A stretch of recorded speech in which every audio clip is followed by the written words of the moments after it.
Bismillahirrahmanirrahim. Assalamualaikum warahmatullahi wabarakatuh.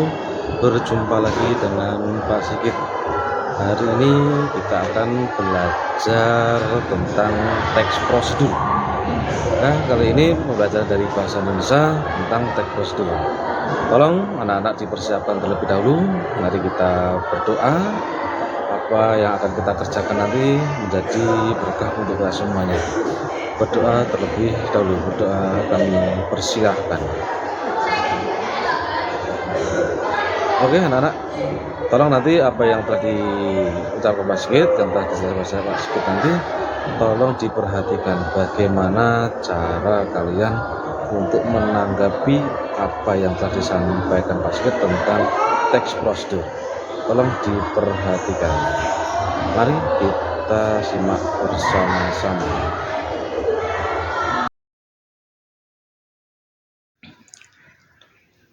Bismillahirrahmanirrahim. Assalamualaikum warahmatullahi wabarakatuh. Hari ini kita akan belajar bahasa Indonesia khususnya untuk kelas 7 tentang teks prosedur. Apa toh yang dinamakan teks prosedur? Mari kita bahas satu persatu tentang teks prosedur itu sendiri.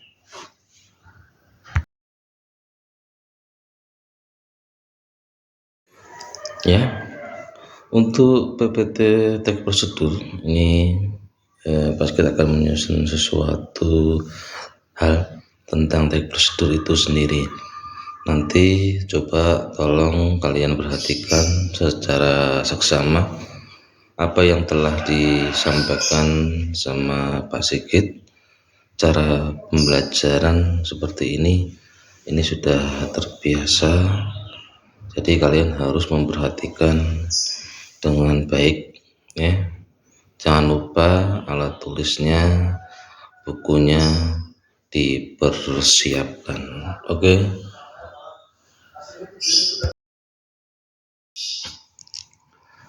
Ini akan kita bahas bab langkah-langkah teks yang kita bahas adalah teks prosedur. Yang pertama yang kita bahas nanti adalah tujuan, fungsi, dan jenis teks prosedur. Berikutnya informasi penting dalam teks prosedur, kesimpulan isi dalam teks prosedur. Berikutnya adanya struktur dan kebahasaan di dalam teks prosedur. Yang terakhir adalah penyusunan teks prosedur. Hal-hal yang nanti kita jelaskan, maksudnya yang menjelaskan nanti Pak Sigit, itu adalah langkah-langkah cara pembuatan teks prosedur. Ya, dari awal, dari tujuan sampai adanya cara penyusunan di dalam teks prosedur. Berikutnya, pengertian, tujuan, fungsi, sosial, dan jenis teks prosedur. Definisi dan tujuan dari teks prosedur itu akan kita buat tujuannya seperti apa, definisinya seperti apa, dan fungsi dari sosial di dalam pembuatan teks prosedur, serta kita akan membuat teks itu sendiri, dan jenis teks itu ada jenis-jenisnya. Nanti kita akan bahas dengan seksama. Oke, berikutnya ini adalah pengertian dari teks prosedur itu sendiri. Definisi dan tujuan dari teks prosedur. Teks prosedur adalah teks ditulis atau secara lisan yang berisi instruksi kepada pembaca atau pendengar untuk membuat atau melakukan sesuatu. Oke, itu adalah pengertian dari teks prosedur. Apa pengertiannya tadi? Di situ adalah teks tulis atau lisan yang berisi instruksi kepada pembaca atau pendengar untuk membuat atau melakukan sesuatu. Teks ini dibuat untuk menggambarkan secara melakukan, atau di situ cara melakukan, membuat melalui serangkaian tindakan atau langkah-langkah. Sudah paham nih? Itu pengertian dari atau definisi dari teks prosedur. Berikutnya adalah tujuan dari teks prosedur itu sendiri. Tujuannya adalah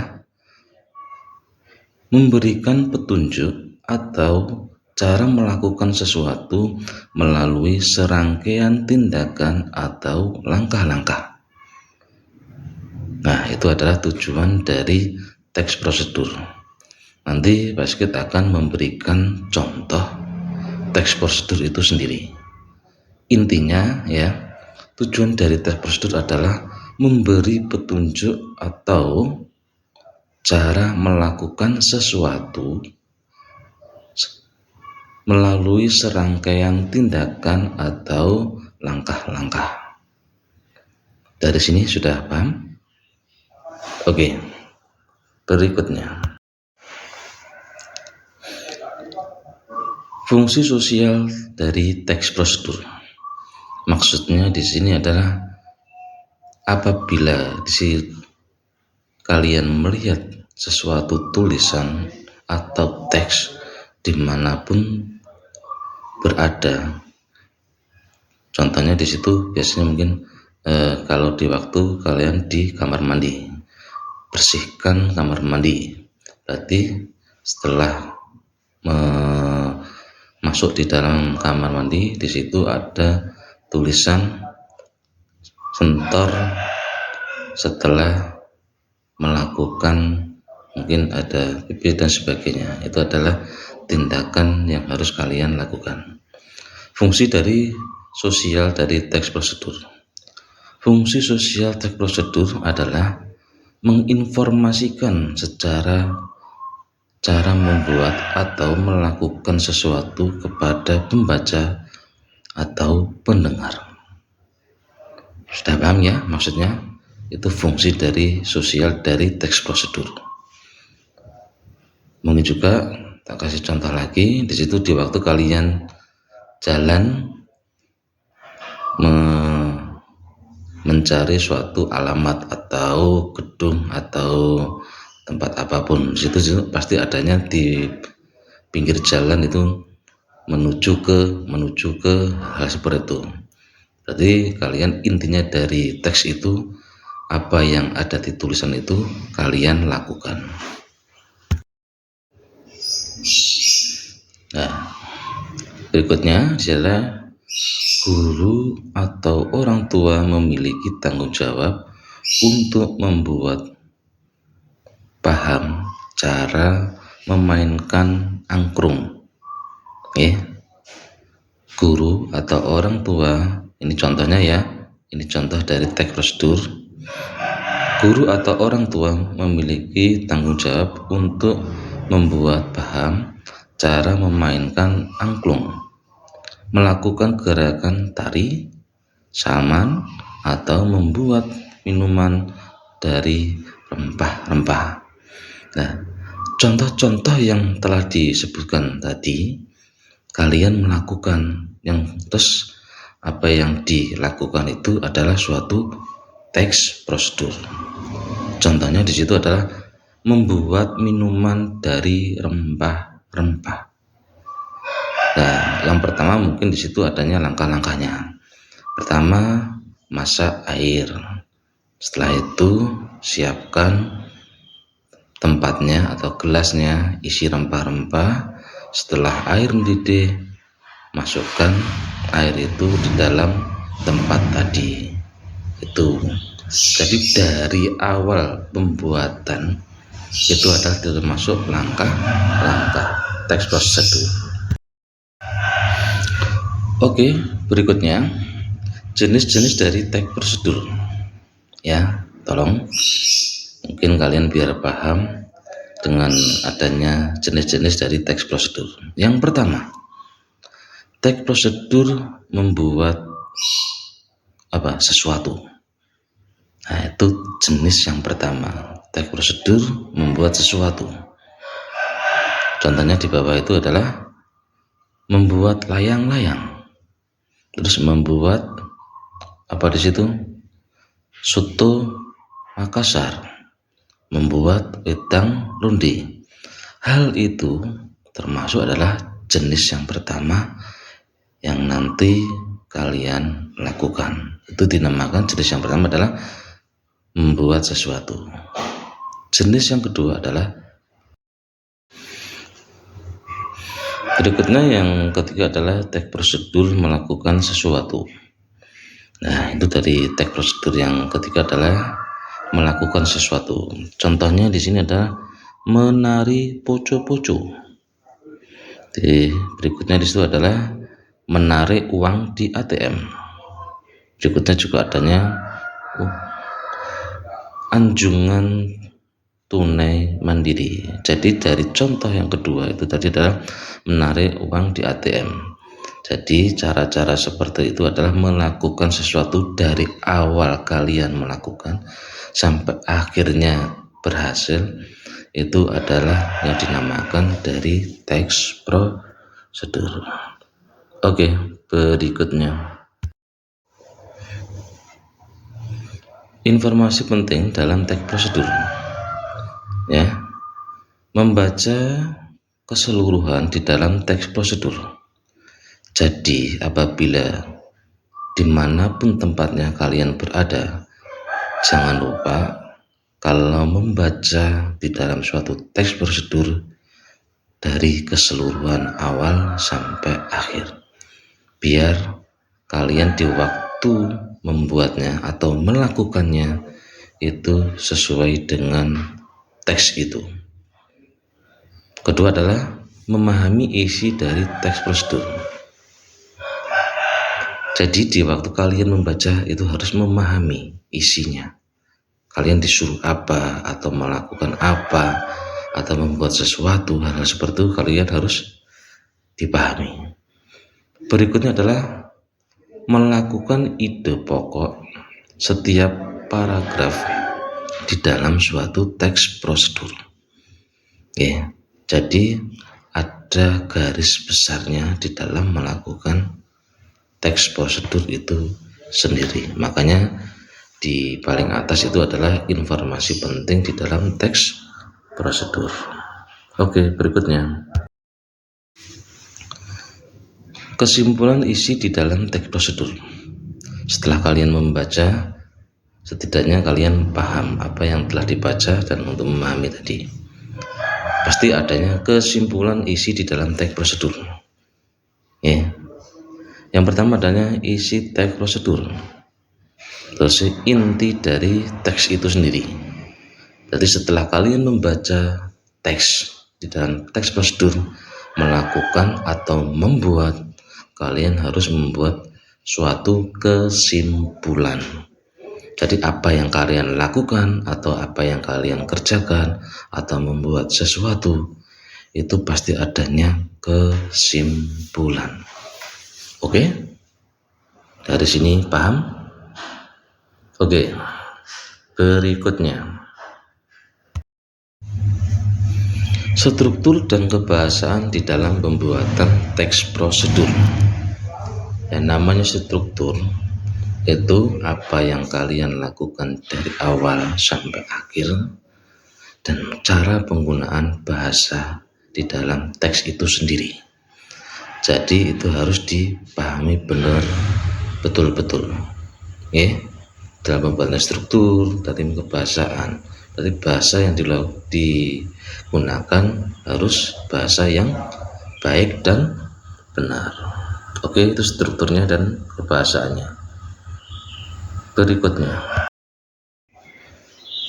Berikutnya adalah struktur dari teks prosedur.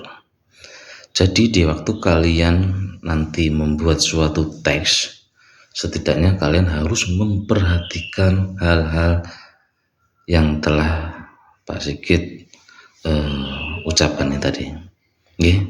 Yang pertama, kalian harus dengeri tujuan dari teks prosedur itu sendiri.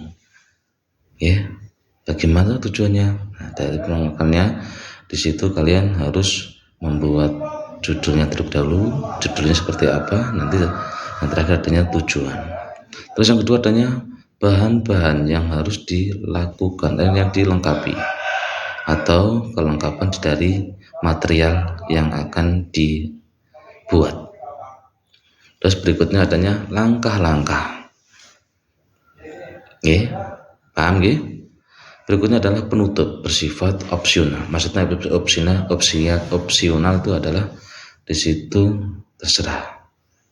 Oke, ini strukturnya. Yang pertama tujuan, terus bahan-bahan atau kelengkapan dari material itu sendiri, langkah-langkah pembuatan, yang terakhir adalah penutup.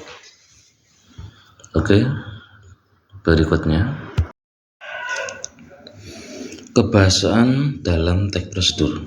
Berarti bahasa yang digunakan di situ adalah menggunakan penomoran dan penunjukan urutan atau tahapan. Jadi yang dinamakan bahasa itu adalah adanya sesuatu yang digunakan adalah penomoran atau urutan di dalam pembuatan sesuatu atau hal. Yang kedua adalah penggunaan kata yang menunjukkan perintah. Berikutnya yang ketiga adalah menggunakan kata ganti orang kedua. Yang keempat adalah menggunakan konjungsi. Yang terakhir adalah penggunaan kata keterangan. Jadi nanti di waktu kalian membuat sesuatu itu langkah-langkahnya di situ atau yang digunakan adalah bahasanya adanya penomoran.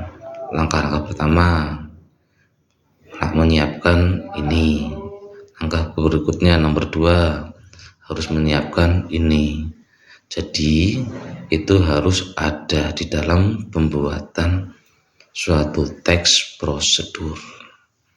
Oke, sudah paham ya? Berikutnya ini ada cara penyusunan atau di dalam pembuatan teks prosedur.